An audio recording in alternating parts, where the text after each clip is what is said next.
Hey friends, it's your pal Mike Shea from Flourish, here with a special episode of the Lazy DM Prep Show. Tonight, we are going to be doing a retrospective of my Blades in the Dark campaign. For the past few weeks, I think about 4 or 5 weeks, I've run a short Blades in the Dark campaign.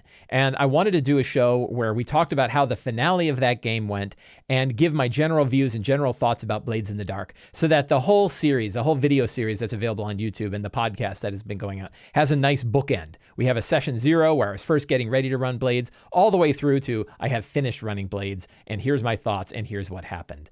I thought we'd start off by giving my general views of Blades in the Dark. Now that I've run it, right? I really think when it comes to RPGs, when it comes to adventures, when it comes to game systems, we can read them and make assessments, but then there's also running it. And when you run it, I know I get a much better feeling for what a game is really like when I play it. I was very eager to run Blades in the Dark. I heard a lot about it.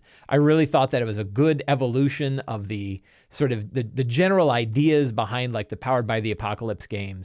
That, it was the next iteration of that. It was published by Evil Hat, who made Fate, one of my favorite RPGs.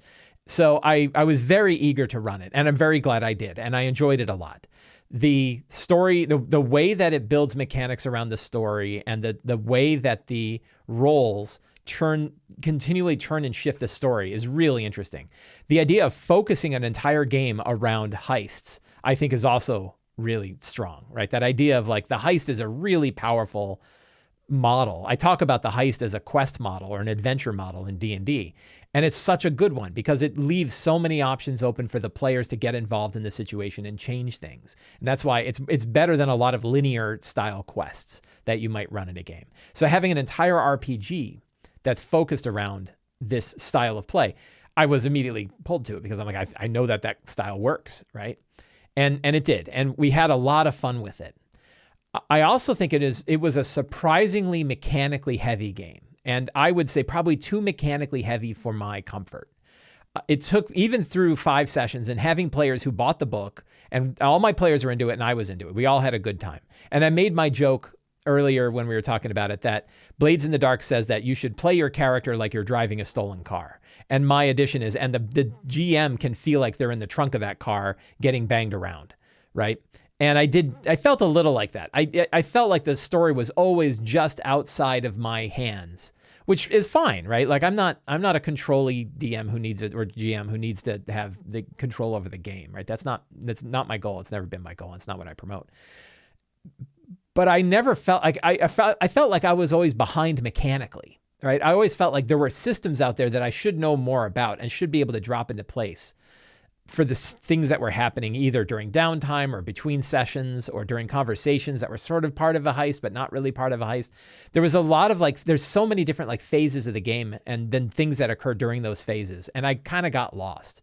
The idea that you have your character sheets, which have all of the mechanics that they have.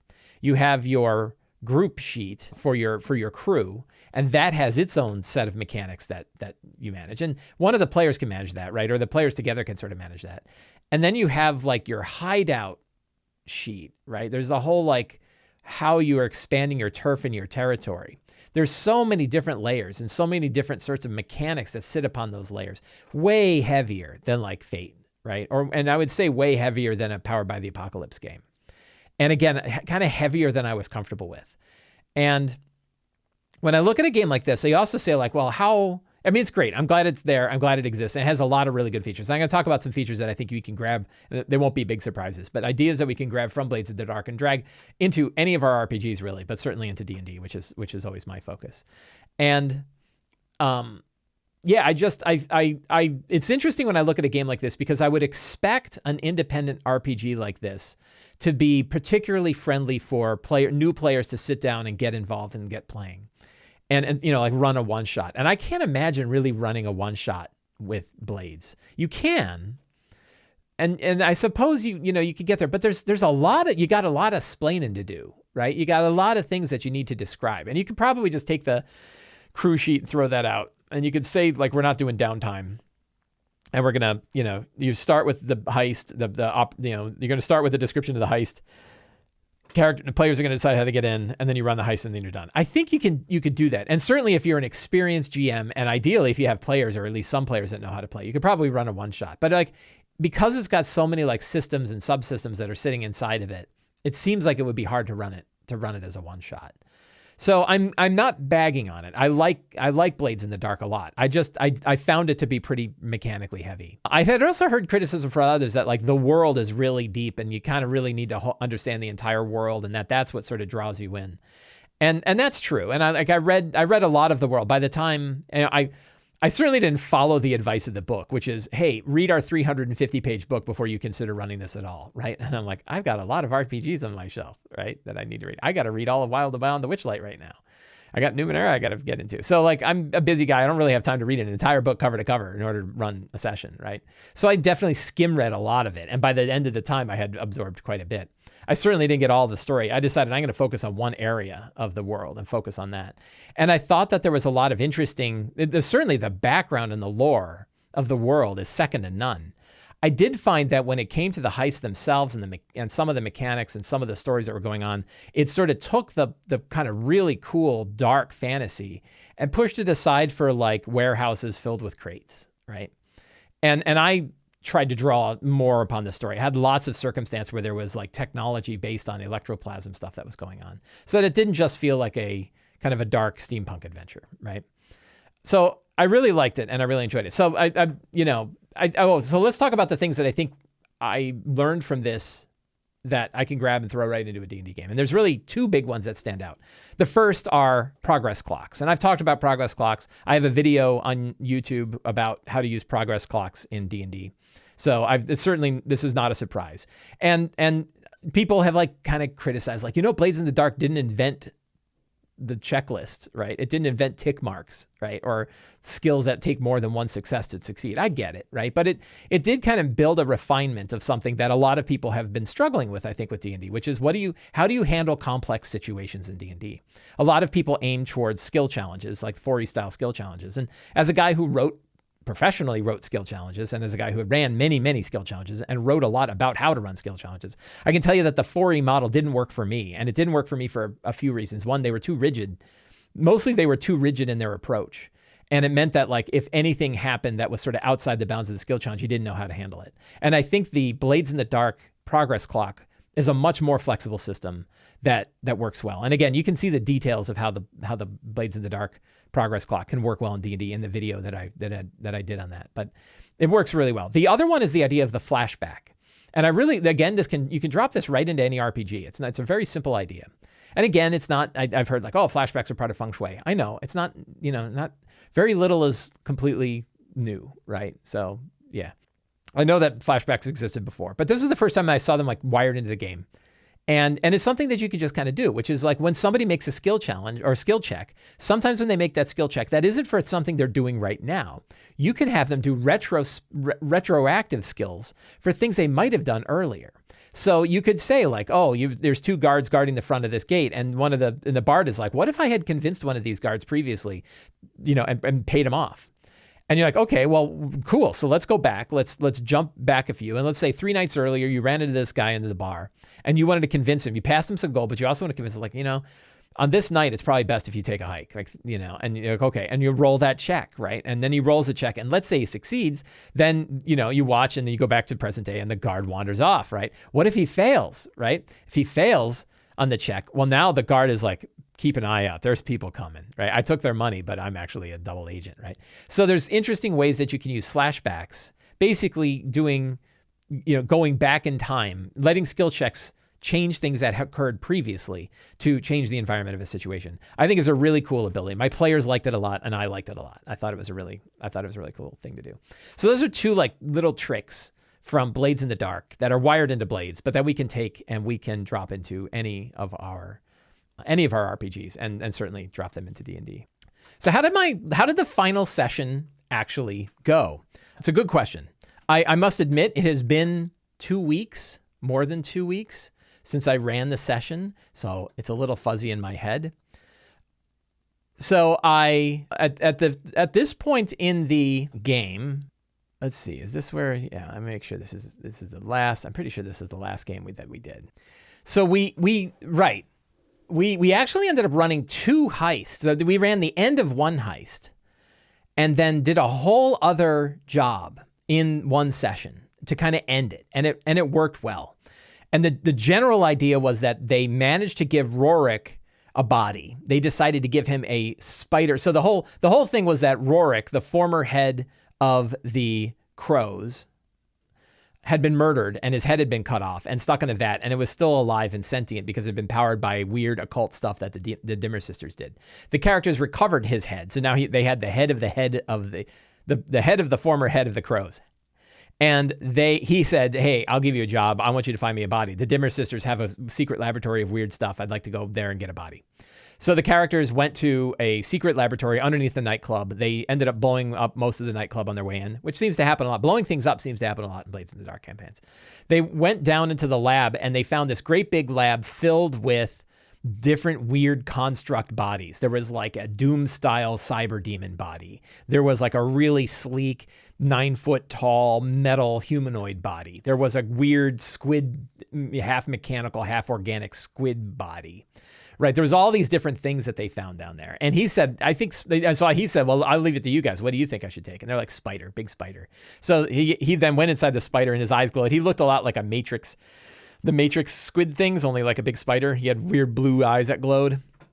And they got into a big fight with the Dimmer sisters with the Dimmer sister agents that were there. Blew up a lot of them. I forget. Oh, they managed to like channel energy into one of the other constructs, which then started wreaking havoc and destroying other people, which again, like when you have these sort of super successes, the world around them starts to behave in a way that helps them, right? So they managed to take the big spider. They escaped from the secret laboratory. They had killed a bunch of Dimmer sister agents and they got out and Rorik got out. And so then they went back to their home base. Rorik is still with them. Rorik said, I'm going to go meet some of my other, there are members of the Crows that I can go talk to and start the process of getting the Crows back from Lisa. But Lisa has to go. Lisa, your job, he says, I'll give you one last job, right?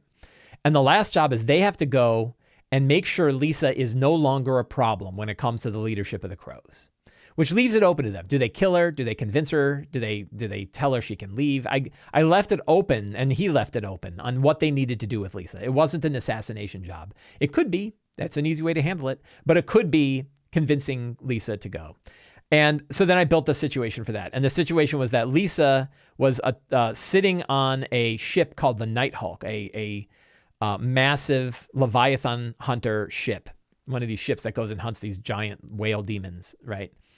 And she was there with her sister, and they had hired on a bunch of these guys called the Silver Nails, who were mercenaries because she wasn't sure she could, knowing that the head of the Crows had been recovered. She's worried that there might be a coup going on inside the Crows. So she's like, I can't trust Crows to do this because they might turn on me. So I'll hire my own mercenaries. So she did. She hired these guys called the Silver Nails, which made sense.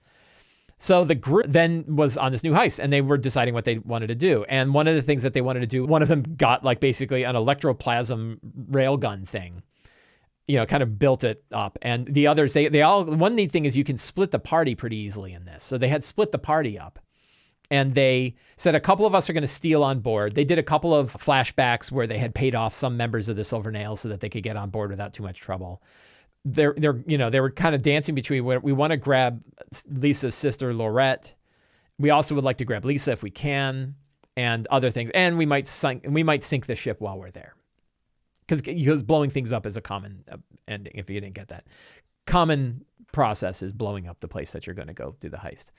And that's kind of what happened. So the characters, and we had, kind of what happened to the characters. So we had Lex, Juliet's character, is the one that had the railgun. And she came in from the side and she says, I want to just ride up on a dinghy. And when the time is right, I'm going to take that railgun and I'm going to blow a hole through the side of the ship, right?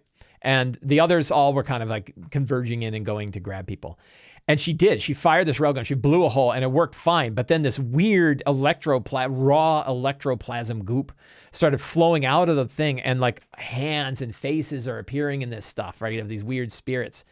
And everyone else started doing their thing. They managed to grab Laurette. They went and one of the characters snuck up onto the superstructure that Lorette was on. She was outside. Lisa was inside with her bodyguards. And they grabbed Lorette, and she swooned. She's like, oh, and faints. They grabbed her, threw her over one shoulder, and they're like, I'm just heading out with her. It's like, whatever else happens, we've got Lorette. All right.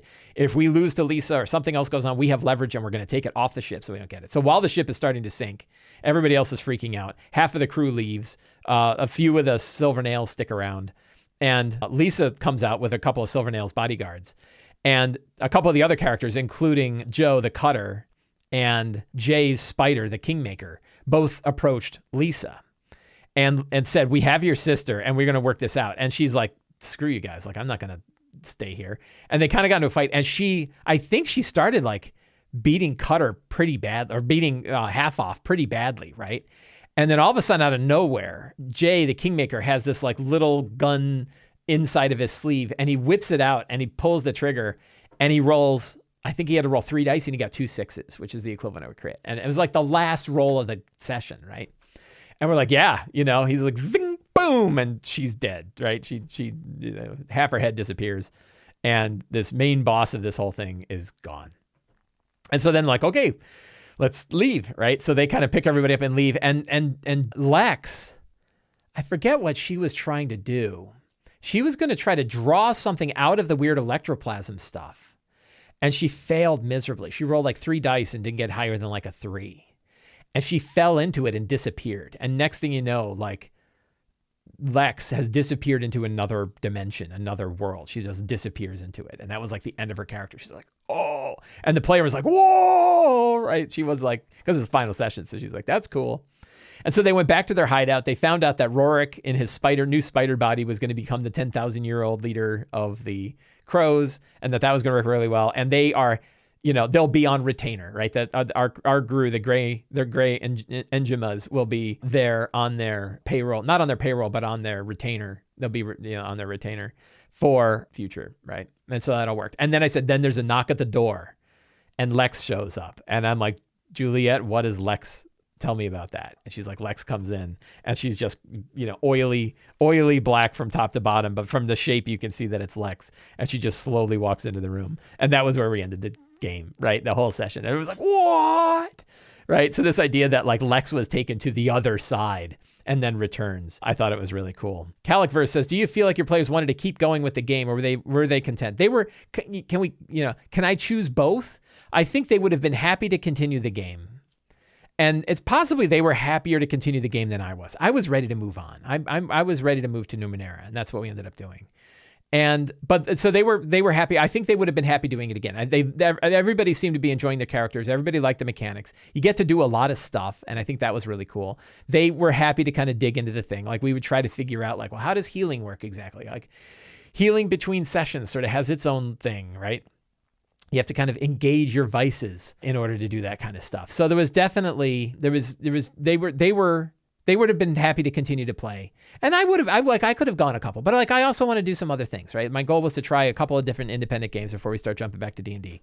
And this gave us a chance. And I would personally, and I think this is where it's going to go. And somebody remarked about this on the prep show last Sunday. We're like, wow, Mike is way more animated about preparing for his Numenera game than he was for the Blades game. And that's true, right? Like I've already fallen in love with Numenera years ago. So for me to be able to jump into Numenera and really dive into that one, and I find the mechanics and the gameplay of Numenera, because I'm familiar with it, right? But I find it far more palatable to jump into.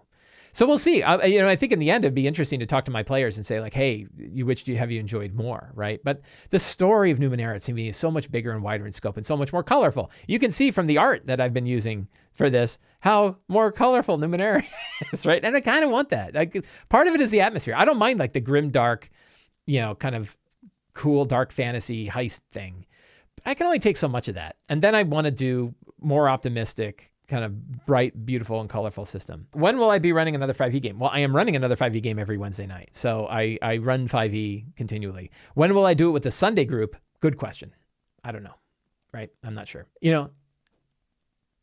maybe what we'll do is we'll play some Numenera, and then maybe I will pitch either Scarlet Citadel or Shadowed Keep on the Borderlands, 2 third-party adventures that I've been interested in running. Maybe even, I don't know if I want to jump into or Empire of the Ghouls, because there's another sort of dark game.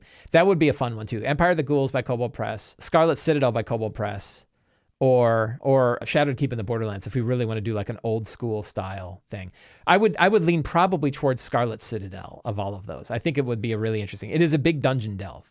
And we're doing a lot of dungeon delving in Numenera, so it might be too much dungeon delving. We'll see. And where Empire of the Ghouls is much more of a story-focused, straightforward procedural kind of adventure path, right? Where each chapter is sort of a big chunk of the adventure that you're running. So that is my Blades in the Dark campaign. For those that have been watching my prep, I hope you have enjoyed it. I hope you have watched the rest of this video series. If you're watching this on YouTube, there is a thumbnail for the playlist if you want to see all of my Blades in the Dark games and see how it went and watch me progress as I had run all of this. I want to thank all of you for watching the video. If you enjoyed this video, you can help me out by subscribing to the Sly Flourish newsletter, supporting me directly on Patreon, picking up any of my books, or subscribing to me right here on YouTube. So thank you very much and have a great day.